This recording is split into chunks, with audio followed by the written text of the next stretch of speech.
50 million people have voted already. That is an astonishing thing. That's by the third week of October.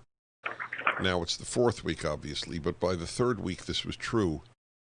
So what does Election Day mean if 50 million people vote weeks before the Election Day? Well, my hope is that we'll see an answer on Election Day with all of the kind of shenanigans going on around the country. What we do know is that there has been a 22% increase in Republicans voting early this cycle over 2016, which is good news, as far as that goes. But we want to see that number go higher. And we encourage people to go to keepamericaamerica.com. You can find out all the voting information that you need on where to go and everything like that. And bring a friend. Bring 10 friends if you can. But get out there and vote in person. If you can go pump your gas or you can go grocery shopping, you can vote safely. Of course you can vote safely. So I always hear about this, and it's a little distressing and also, frankly, confusing.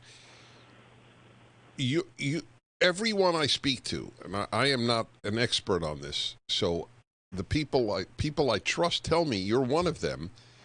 Apparently, there is a significant number of conservative/Republicans who don't vote. Is that correct? There are. In 2016, there were about 7 million evangelicals that did not vote in this election. We need those folks to come out. We've got to support our conservative judges on the Supreme Court. We've got to support free market. We've got to support free speech.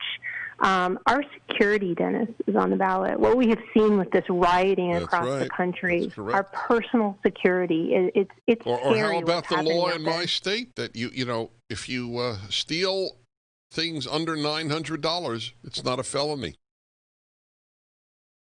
Did you know that? Wow. Yeah, that's right. I did not know that. Yeah. There's no reason you would, but I just want you to know that. $900. That's frightening. Yes, it is. I mean, I know people who own stores, they get looted. I mean, seriously looted. Nothing happens because nothing happened. It was under $900 that people stole. Well, the looting that has happened across this country and the violence that the media has portrayed as just peaceful protests. I don't know if you know this, but we actually did a commercial. We put together a 1-minute spot that demonstrated across the country in every city where we saw this violence that these were not peaceful protests, that they were very violent, and then we were driving traffic to our website, keepamericaamerica.com. We put it out on YouTube, and within a couple of days, YouTube censored the video and slapped it with an inappropriate content label. Let me tell you the source of our content.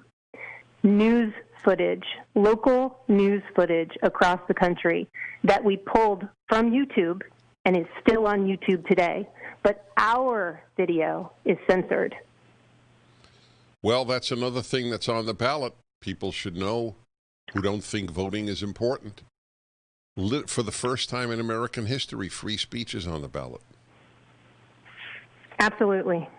And we have been a victim of it. So we feel it, and we are trying to communicate as much as possible to Americans that it is that important. If it can happen to us, it can happen to anybody. That is correct. Okay, so people should go to keepamericaamerica.com, and that could turn the election. I just want you to know, tell all the guys and ladies and whoever else works there that at Job Creators Network that I am in just deep admiration, in fact, in love with them.